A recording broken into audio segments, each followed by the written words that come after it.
Mais on s'autorise à penser dans les milieux autorisés. Alors ça, c'est encore un autre truc. Les milieux autorisés, vous y êtes pas, vous, hein.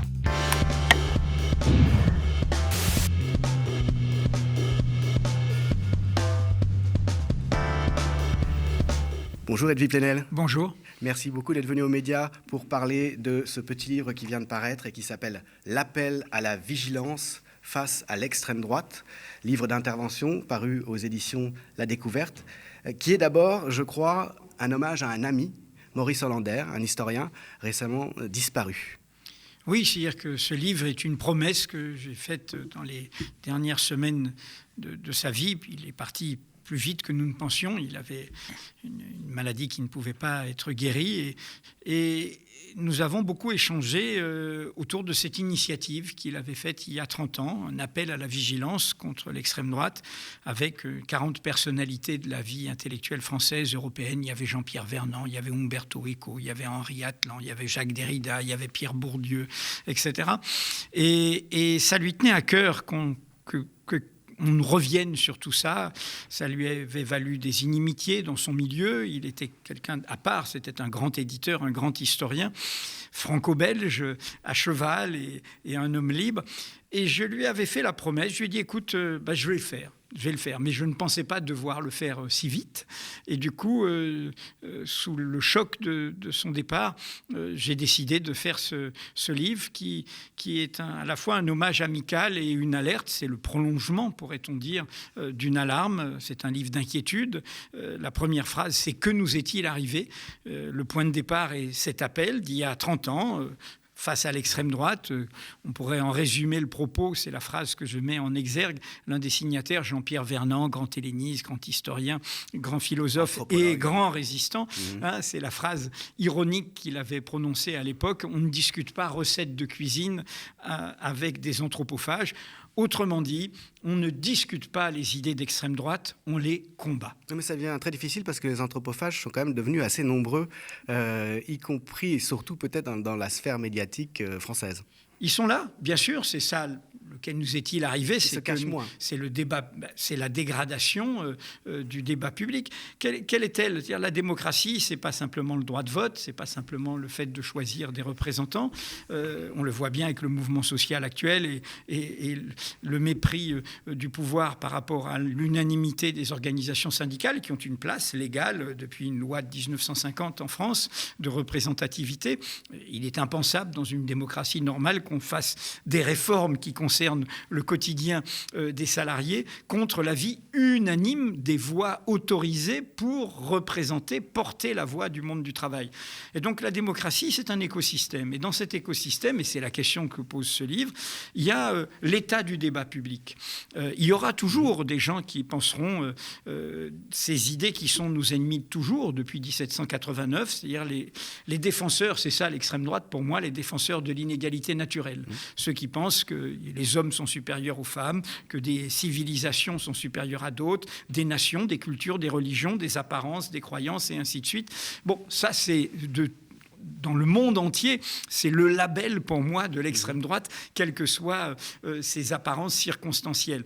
Et donc, qu'il y ait ces idées, c'est une chose. Qu'elles prennent le pas, comme vous venez de le dire, dans l'espace public, c'en est une autre. Et ça dit quelque chose sur l'alarme du débat public en France, le fait d'avoir des chaînes hertziennes en accès libre, qui sont des biens publics, comme les chaînes du groupe Bolloré ou les radios du groupe Bolloré. Privatisés. Bien sûr, et qui sont donnés à des opérateurs qui diffusent des opinions antidémocratiques, qui violent leurs conventions. Je rappelle que les conventions qu'ils signent avec l'ARCOM les obligent théoriquement de respecter le bloc constitutionnel dans lequel il y a ces principes universels. C'est le nouveau CSA, hein, c'est ce qui a bien remplacé. Sûr. Donc, c'est l'institution qui contrôle la teneur. Qui est de la régulation du débat public. Et donc mon alarme, c'est de dire qu'en France, et quand on revisite sur 30 ans intéressant dans ce livre, on le voit bien avec les figures intellectuelles qui, pour beaucoup, ne l'oublions pas, viennent de la gauche, car la dégradation est venue de la gauche, par le biais notamment du chevènementisme et de ce que j'appelle les nationaux républicains, tous ceux qui ont pris la question nationale pour de plus en plus évacuer le social et passer à l'identitaire, hein, et on le voit avec des Michel Onfray, avec des Houellebecq, avec des Pierre-André Taguieff et bien d'autres que nous croisons en chemin dans ce livre et qui ont basculé du côté obscur de la force et qui diffusent ces idées-là. Et donc mon livre, c'est un appel à ce qu'on se ressaisisse au niveau de la qualité du débat public, de l'authenticité, de la sincérité, de la rigueur du débat public, et à nous-mêmes, nous, les journalistes, les intellectuels, à ne pas jouer le jeu de ce système, à ne pas l'accompagner, à ne pas le cautionner. Vous revenez sur cette histoire, hein, et sur ces 40 ans de dégradation. Vous revenez même plus en amont sur la tradition, disons, anti-moderne. En définitive, cet appel à la vigilance que Maurice Hollander avait lancé il y a une trentaine d'années, il faisait déjà écho au premier rappel, au premier comité de vigilance des intellectuels antifascistes, c'est comme ça qu'il s'appelait, qui avait été formé en 1934, peu après les fameux événements du 6 février, c'est-à-dire en fait la menace d'un coup d'État fasciste, par des intellectuels et des hommes politiques ou des hauts fonctionnaires qui venaient un peu de tout bord à gauche, hein. Il y avait des gens qui venaient du Parti radical, il y avait des gens qui étaient proches du Parti communiste, comme le physicien Paul Langevin, il y avait des gens qui étaient plutôt socialistes, il y avait Alain, hein, le philosophe. Ça a fondé cette tradition, hein, et de ce point de vue-là, en 1993, quand Maurice Hollander et ses intellectuels de premier plan écrivaient, ils ne pouvaient pas ne pas avoir, ne serait-ce qu'avec le nom de leur appel en tête, cette histoire. Bien sûr que quand ils ont fait ce dîner en janvier 93 dans un restaurant, ou après un premier dîner perso chez Yves Bonnefoy, un grand poète qui était professeur au Collège de France et qui est d'une génération qui a connu le comité de vigilance antifasciste de 34. Et évidemment, le mot est venu de là, hein. Et ce comité de vigilance antifasciste, après les manifestations factieuses de l'extrême droite, regroupait, et c'est l'ébauche de ce qui va devenir le Front populaire, regroupait dans les trois figures intellectuelles qu'il y avait le Parti communiste, le Parti socialiste et le Parti radical. Alain, que vous avez cité, était l'homme du Parti radical. Alors, quelle est la différence déjà en 93 ? Je rappelle qu'en 93, nous sommes sous une présidence qui est une présidence de gauche, qui est celle de François Mitterrand. La différence, c'est la politique. Là, en 93, on a un appel de personnalités, d'intellectuels, y compris d'intellectuels engagés dans la vie publique. Je pense à Pierre Bourdieu. Mais la politique se dérobe, déjà à l'époque. Les forces politiques se dérobent. Et donc, il y a deux leçons dans cette comparaison, dans cet écho. Premièrement, de bousculer son propre camp. En 93, ça bousculait aussi la gauche au pouvoir, la gauche de François Mitterrand. Je rappelle juste que quelques temps après cet appel, le passé que ne voulait pas raconter, assumer François Mitterrand de sa propre compromission de jeunesse à l'extrême droite, a été révélé et a provoqué... C'est le moment où il y a le livre de Pierre Péan. Oui, et d'autres révélations, et avec un grand choc, et avec un François Mitterrand, tout à fait estimable, de venir de l'extrême droite et de cheminer et d'assumer, justement d'avoir fait cette rupture. Mais lui, non seulement il ne voulait pas le raconter, mais même, je pense qu'il voulait assumer l'ensemble de ses couches, hein, de son histoire, au point de soutenir aveuglément René Bousquet, le chef de la police sous Vichy. Donc, je dis ça parce que les chagrins que nous avons, les problèmes que nous avons aujourd'hui à gérer, pour moi, mais c'est une vieille histoire, je l'ai beaucoup chroniqué, ont une scène inaugurale qui sont les 14 ans de la présidence de François Mitterrand, et de comment ces années-là ont été les années où beaucoup de glissades ont eu lieu, glissades dans la conversion à l'économie libérale, dans le enrichissez-vous, c'était Bernard Tapie, dans le refus d'assumer des combats mémoriels essentiels, que ce soit sur le colonialisme. François Mitterrand a été compromis dans la guerre d'Algérie, et bien que, ayant après accompagné la suppression de la peine de mort, nous savons aujourd'hui que c'est quand il était garde des Sceaux qu'il y a eu le plus grand nombre d'exécutions capitales capitales. C'est quand même des problèmes que la gauche doit regarder. Notamment en donc, Algérie. Pendant la guerre d'Algérie. Et donc, je dis ça sur, premièrement, cette façon de se dire que revisiter cette histoire, et c'est pour ça que je soulignais combien des glissades ont eu lieu par la gauche, et Dieu sait si Jean-Pierre Chevènement a permis à François Mitterrand de conquérir le PS, et aujourd'hui Jean-Pierre Chevènement est au cœur du pouvoir actuel, il parle à l'oreille de M. Macron, et pas c'était aussi un inspirateur de l'extrême droite, et pas forcément pour les meilleures choses, puisqu'il lui parle sur l'Ukraine et sur une vision tout à fait fausse de ce qui se passe et d'aveuglement par rapport à l'impérialisme russe. Et donc j'en reviens sur l'actualité de tout ça, quand je vous disais c'est pas pour se désespérer. Je pense, et vous faites bien de rappeler qu'il y avait cette résonance. Quand le fascisme rôde, et nous savons tous qu'après 2 présidentielles où l'extrême droite était au second tour, le risque est encore plus grand dans 4 ans. La normalisation de Marine Le Pen est là, l'expression de Éric Zemmour contribue à la normaliser, et évidemment, je ne vais pas répéter ce que nous disons tous à Mediapart sans arrêt, la politique d'Emmanuel Macron, loin de faire barrage au Front National, au Rassemblement National, lui fait la courte échelle. Et quelle est la leçon de tous ces appels ? C'est l'unité. C'est l'unité. Et là, nous avons un moment que nous devons saluer, qui est ce mouvement social qui est notre voie de survie, notre voie de construction d'un nouveau rapport de force. C'est le fait que nous avons une unanimité syndicale comme nous n'avons jamais vu, qui donne, et il faut le souligner, on en est à la 6e au moment où nous nous parlons, et quand cette émission sera diffusée, il y en aura encore plus. Nous avons eu, depuis le 19 janvier, les plus grandes manifestations numériques, y compris en prenant les chiffres officiels, depuis l'après-guerre française. Et elles sont centrées sur une question sociale. Oui, mais c'est bien. Mais c'est comme pas ça. Contre le fascisme. Mais c'est comme ça. Non, mais sur la question du racisme. Mais c'est bien pour ça que je vous rappelais le comité de vigilance donne le Front populaire et la grève de 36. C'est comme ça qu'on construit des rapports de force. C'est pas des choses abstraites. On construit des rapports de force en retrouvant face aux ennemis de l'égalité les causes communes de l'égalité. C'est pour ça qu'il est de toute notre responsabilité en tant que citoyens, en tant que responsables politiques, où que nous soyons, de ne pas faire de mal à cette unité, de l'accompagner, d'être totalement solidaire de cette unité syndicale. Ce sont les syndicats qui ont le maître mot là. Personne ne peut parler à leur place et il faut au contraire consolider, accompagner, renforcer, soutenir cette unité syndicale exceptionnelle avec des dirigeants qui, en l'occurrence en plus, sont désintéressés. Je rappelle que Laurent Berger et Philippe Martinez sont en fin de mandat, donc ils n'ont aucun enjeu personnel. Et de ce point de vue, c'est ça la leçon.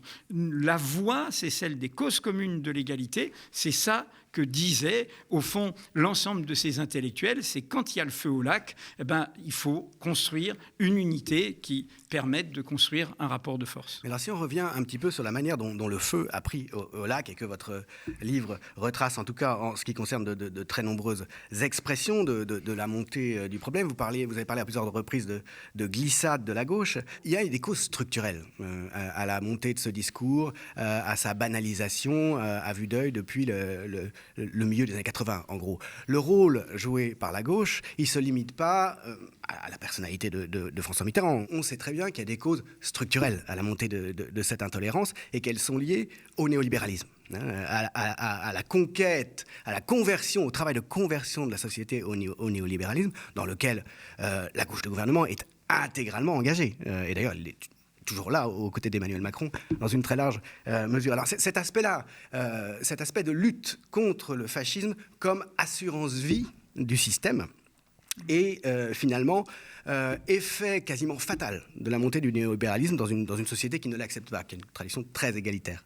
Comment en rendre compte, pas seulement en appelant à une vigilance de la part des intellectuels, mais en accompagnant ce discours, comme vous sembliez le faire, d'une critique plus structurelle de l'organisation sociale.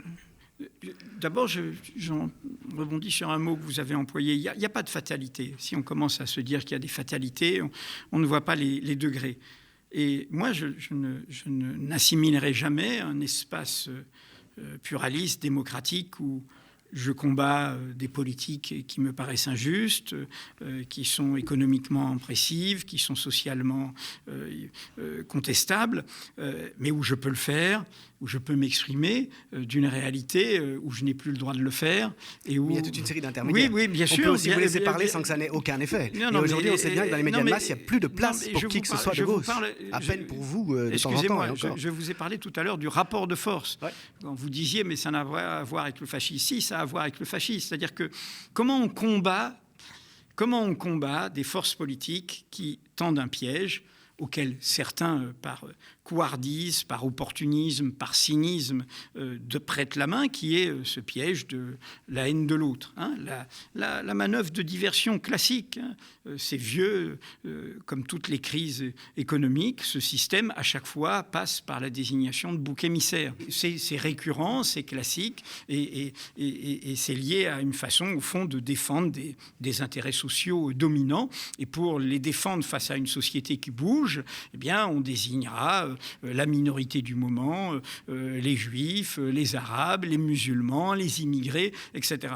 Comment on fait que ce cheval de Troie de la xénophobie et du racisme, qui va être une façon de faire une brèche pour faire d'autres inégalités, hein, et c'est d'ailleurs ces forces politiques très souvent en finissent par s'en prendre à toutes les minorités, aux LGBT, aux droits des femmes, et ainsi de suite.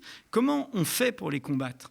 Et quand vous disiez, c'est pas un appel des intellectuels, bien sûr, c'est pas, il suffit pas de faire un appel, mais le propos de, bien sûr, mais le propos de mon livre, qui est celui d'un citoyen engagé et qui a les mains dans le cambouis, c'est de dire que ça se fait par la construction d'un imaginaire concurrent.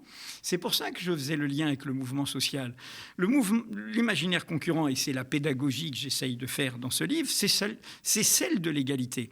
Moi, je n'ai pas besoin de grands mots en isme, de grands programmes et encore moins de leaders suprêmes pour combattre cela.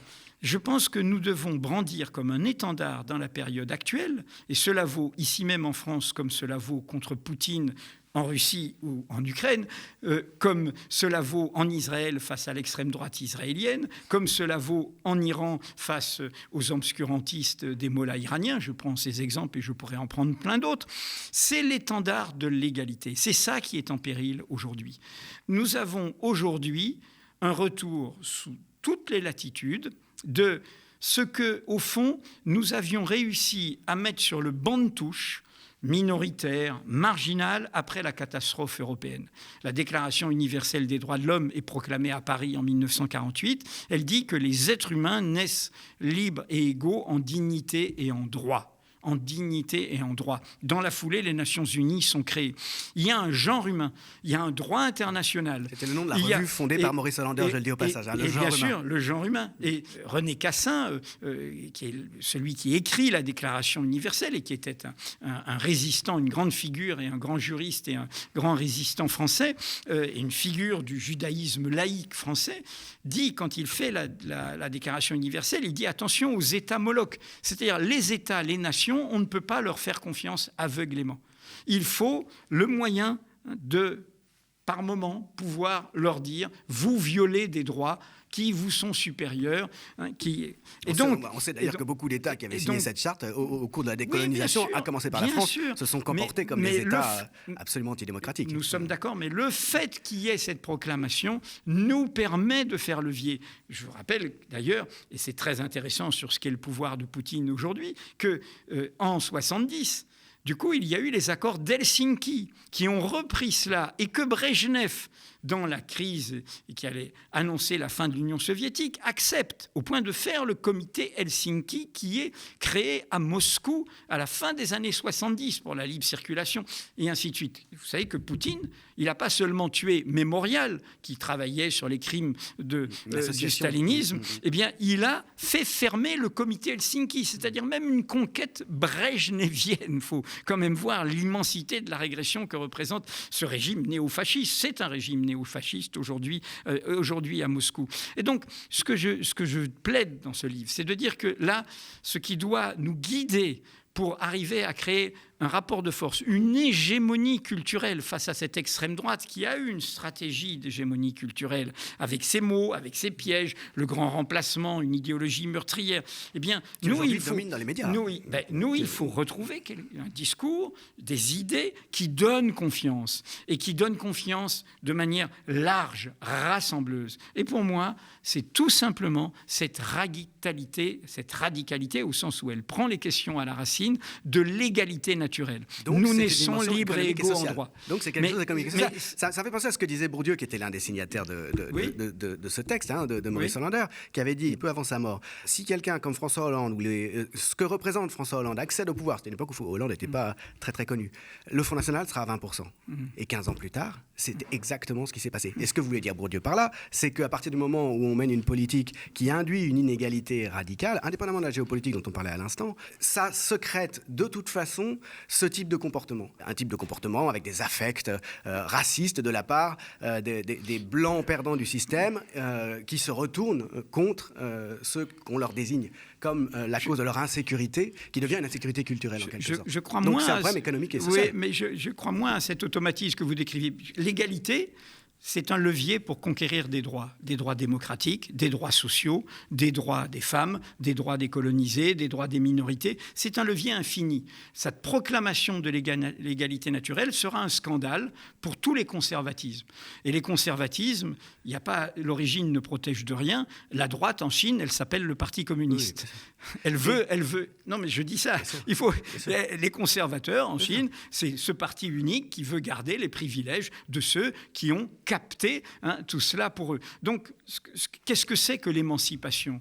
C'est ce moteur de l'égalité qui ébranle en permanence des forteresses de l'immobilité, du conservatisme social. Je ne veux pas que ça bouge, je ne veux pas que ça change, je ne veux pas que mon statut conquis soit étendu à d'autres, et ainsi de suite. Donc, nous sommes dans cette idée de l'émancipation comme un mouvement, de l'égalité comme un levier. Et donc, bien sûr que ça lie toutes les causes, y compris les causes économiques et sociales. Mais il n'y a pas d'automatisme, pour moi, à ce que des politiques que l'on juge injustes économiquement produisent forcément le fascisme.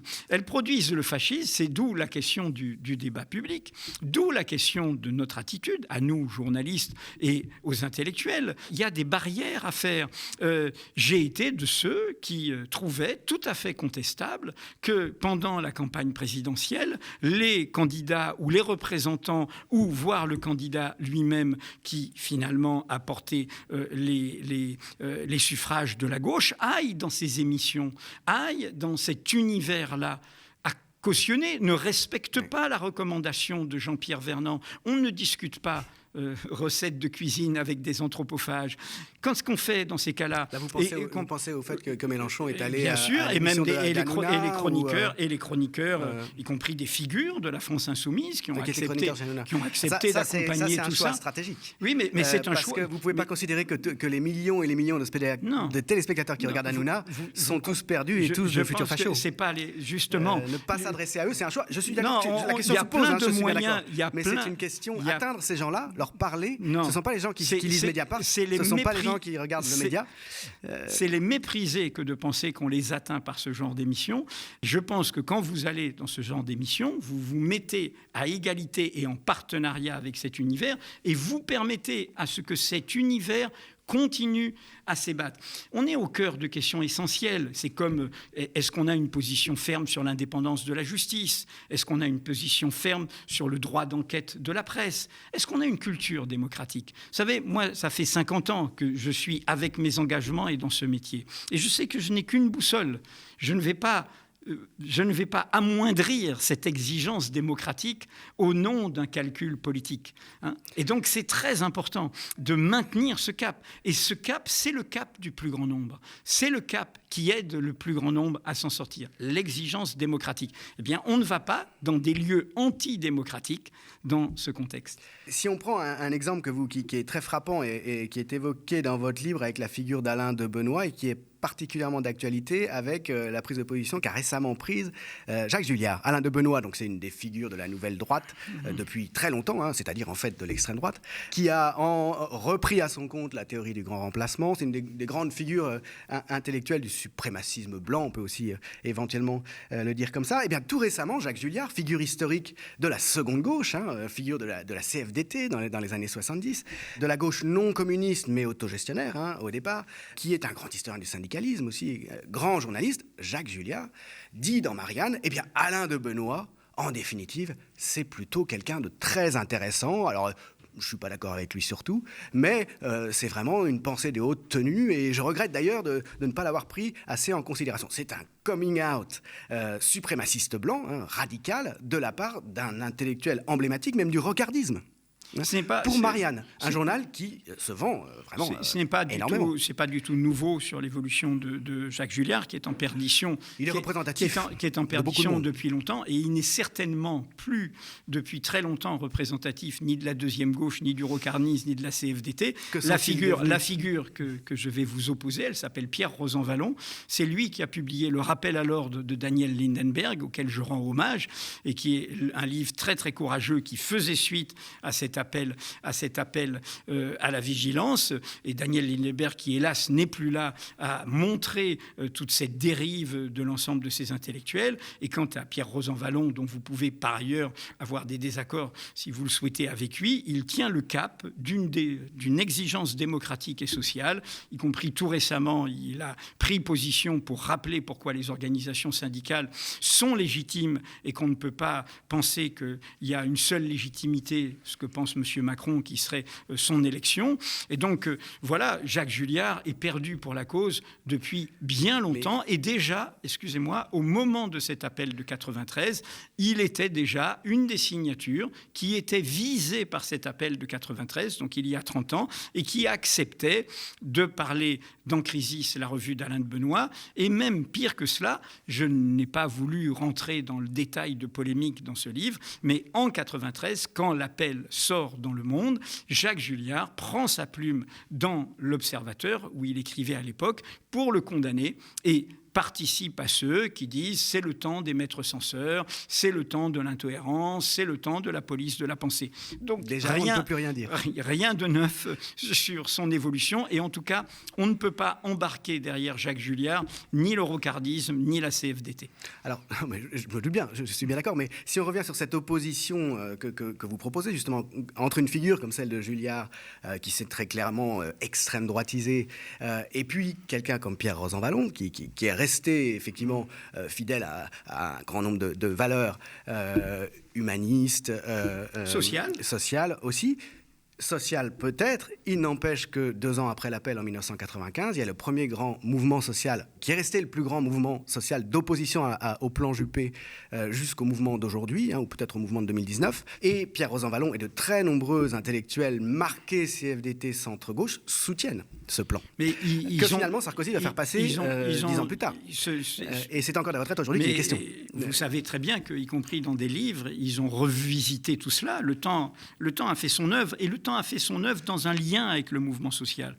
Rosanvallon est revenu, y compris dans des entretiens que nous avons faits à Mediapart, sur ses positions de l'époque.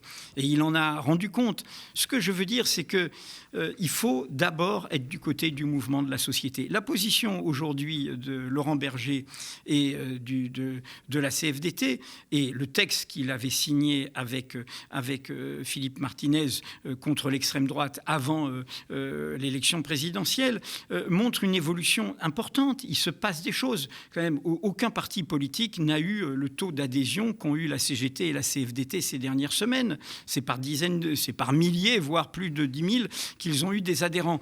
Et donc, il ne faut pas... Je pense que nous ne sommes pas... Moi, qui suis adhérent, je suis adhérent de la CGT depuis tout le temps. Je suis syndiqué. Je pense que tout salarié doit d'abord être syndiqué. Je pense qu'aux médias, vous l'êtes aussi. Et donc, je pense que dans le moment actuel, ce n'est pas le moment des querelles syndicales, c'est le moment, au contraire, de travailler cette unité, hein, comme par ailleurs, au moment du Gilet jaune, nous disions qu'il faut aller discuter dans les piquets et faire bouger les choses dans le mouvement lui-même. Et c'est ça qui est à l'œuvre aujourd'hui. Vous savez, c'est très intéressant, ces moments de vérité, c'est pour ça que l'extrême droite est une mise à l'épreuve, et c'est pour ça que je vous rappelais beaucoup le rôle de laboratoire de Jean-Pierre Chevènement comme une lessiveuse à faire glisser. J'ai connu un Éric Zemmour électeur de Jean-Pierre Chevènement, et disant que c'était son modèle. Elisabeth Lévy, qui est une figure publiciste de l'extrême droite aujourd'hui, on pourrait en montrer beaucoup. Et donc, on voit bien comment, et c'est très important, et d'où la question de notre curiosité au monde. Les débats que nous avons eus sur l'Ukraine, sur la Syrie, sur les questions migratoires, c'est-à-dire plus il y a un repli national, plus on ne voit plus les choses que de son point de vue national, moins plus on laisse plutôt la porte ouverte à des logiques où le social va être dissous. C'est nul hasard si le champ historique du mouvement ouvrier s'appelle l'international. C'est-à-dire cette idée que si je suis opprimé, j'ai d'abord un lien de solidarité avec les opprimés du monde, et je n'ai pas un lien de solidarité avec ceux qui me dominent dans ma nation, parce qu'on aurait la même nationalité. Et donc c'est très important, puisque c'est partie des choses qui ont mis en difficulté les gauches ces dernières années. Je suis très surpris, je participe à beaucoup de réunions publiques, puisque j'avais fait, et Mediapart a pris des positions très claires sur l'Ukraine, avec le réseau européen de solidarité avec l'Ukraine et le peuple ukrainien, les syndicalistes ukrainiens, le mouvement social ukrainien. Je vois très très peu de politiques dans ces meetings, très très peu de représentants des forces politiques, quelles qu'elles soient.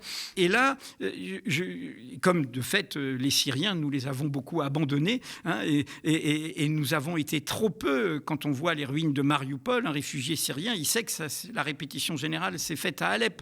Et donc, il est très très important aujourd'hui pour moi de tenir debout l'exigence démocratique, unitaire, radicalement démocratique ici même, et deuxièmement, de projeter cette vision-là, ce principe-là, sans frontières, et d'être d'abord du côté des peuples, pas du côté du pouvoir, pas du côté des États, du côté de la révolte du peuple syrien, du côté de soulèvement du peuple ukrainien qui a commencé il y a de ça 9 ans, et de bien d'autres, Si on en vient aux perspectives pour les années qui viennent, maintenant en partant un petit peu justement des considérations que vous faites là, dans donc moins de 5 ans, il y a une nouvelle élection présidentielle.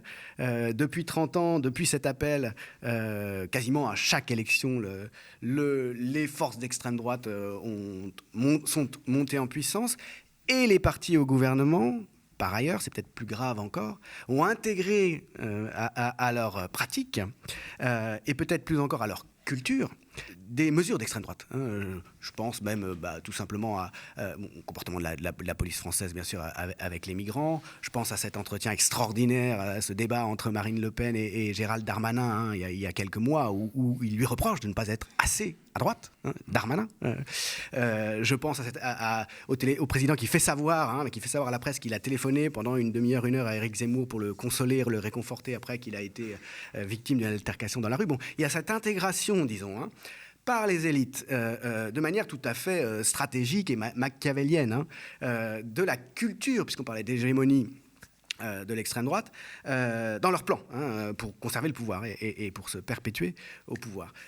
Comment est-ce que vous voyez politiquement, stratégiquement, les années qui viennent de ce point de vue-là? Comment s'organiser, comment faire très, très concrètement, politiquement aussi? Alors, deux réponses. La première, moi j'ai une règle, puisque mon engagement passe par le journalisme, et le journalisme est interdit de futur.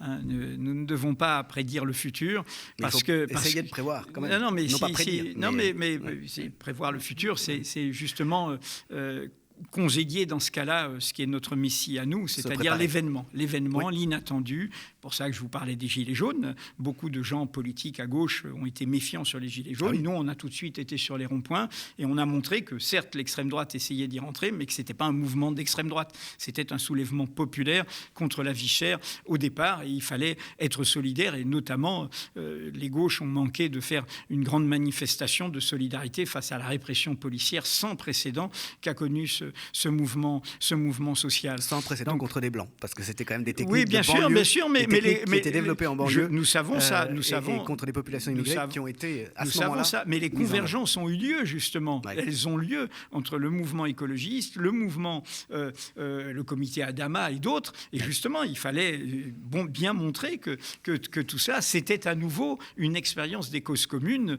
qui était faite. Et je vous rappelle que celle qui lance la première pétition des Gilets jaunes n'est pas blanche, elle est des Antilles, comme moi. C'est Priscilla Ludowski, je suis désolé. Donc il ne faut pas toutes ces personnes. Je vous disais que les violences policières effrénées et impunies ont été découvertes par la classe moyenne, alors qu'elles étaient en vigueur ailleurs dans d'autres territoires qui sont pourtant pas très loin de chez nous souvent. Nous l'avons bien documenté. Tout à fait. Oui, bien sûr. Notamment Fabien Joubard. Bien sûr. Bien sûr. Il n'y a aucun reproche derrière de ma part. C'est juste un constat. Ce que je veux dire, c'est qu'un mouvement populaire, je ne l'essentialise pas, il n'était ni blanc ni machin, c'était un mouvement populaire. Et en effet, il faut faire les convergences. Il faut faire les convergences des territoires, puisqu'il y a des ségrégations territoriales autour d'un mouvement social. Donc, je disais, première réponse, l'inattendu, l'imprévu, dont nous pouvons être acteurs, y compris par nos révélations, y compris par nos enquêtes, y compris par notre façon de faire un effet de souffle. Rappelez-vous l'effet de souffle de l'affaire Cahuzac, sans laquelle il n'y aurait pas eu de parquet financier, ni de haute autorité sur la vie publique. Après, comment dire, quand vous disiez comment faire, moi quel choix politique? Oui, non, mais je dis le choix stratégique, vraiment, et vraiment, si on repense même à notre histoire, puisque je rappelle dans ce livre que le fascisme italien comme le nazisme allemand sont arrivés par l'élection. Ils ne sont arrivés pas par un coup d'État, en 22 pour l'un et en 33 pour l'autre. Et donc après, ils ont fait des ravages, mais ils sont d'abord arrivés tranquillement par renoncement, par affadissement, par effondrement, par glissement successif. Comme disait Walter Benjamin, la catastrophe, c'est que tout continue comme avant, l'indifférence, et on s'habitue à ça. Et donc face à ça, et c'est une leçon très douloureuse de l'histoire et du mouvement ouvrier, il n'y a qu'une réponse, c'est l'unité. C'est l'unité. Vous savez qu'il y a eu une histoire très douloureuse dans l'histoire qui a permis, autrement le fascisme n'aurait pas été au pouvoir. C'est ce qu'on a appelé dans l'histoire du mouvement ouvrier la troisième période de l'internationale communiste, où la stalinisation de l'internationale communiste a fait ce qu'on a appelé des partis communistes, notamment le Parti communiste allemand, qui considérait que son pire ennemi, c'était le Parti social-démocrate et ses militants. Et donc il cognait, parfois même ensemble avec les nervis nazis, contre les militants sociaux-démocrates. Il faut dire que la répression en 1919 du mouvement spartakiste avait été le fait. Nous savons des ça. communistes ont été exécutés. Nous savons ça. Mais au même moment, Staline était en train de liquider toute une génération révolutionnaire. Donc nous savons tout ça. Mais les militants, ce n'est pas ça. Il y a des organisations, il y a des partis. Et donc quand la peste brune commence à rôder, ce n'est pas le temps des divisions. Ce n'est pas le temps des querelles inutiles, c'est le temps de l'union, c'est le temps de l'unité. Et donc, ma réponse, après, il y a les problèmes, hélas, français, qui est le piège du présidentialisme, et où le pouvoir d'un seul confisque. Il n'y a pas eu d'unité au premier tour. Alors, on pouvait considérer que le vote Macron était un vote d'unité contre Marine Le Pen dès le premier tour. Non, mais l'unité avant de faire l'unité en 2022. Avant de faire l'unité sur les hommes, il faut faire l'unité en pratique. Il faut faire le temps des sectarismes, le temps où on prétend savoir mieux que l'autre et imposer à l'autre sa volonté, et à mes yeux, un temps non seulement néfaste, mais plus que jamais, ce doit être un temps révolu. Le temps est à l'unité sur des principes essentiels, et globalement, si l'on prend les forces politiques de gauche, le Parti socialiste, la France insoumise, le Parti communiste, les écologistes, sur les questions essentielles, que ce soit un programme, j'allais dire, minimum démocratique, un programme minimum écologique, un programme minimum social, il n'y a pour moi, par rapport à cette urgence, pas de divergence essentielle, fondamentale, qui ne soit pas insurmontable. En tout cas, si ce chemin-là ne se prend pas, si les appareils préfèrent leur querelle, leur gâche électoral, leur clientélisme et tout, vous me posiez la question, je vous réponds, si ce chemin de l'unité n'est pas pris, eh bien, sans nul doute, la catastrophe sera à nouveau là. Merci beaucoup, Edwy Plenel, d'être venu discuter de cette actualité-là, si importante, à partir du livre que vous faites paraître, Appel à la vigilance, 30 ans après l'appel à l'initiative de Maurice Hollander, d'un certain nombre de grands intellectuels. Merci à vous.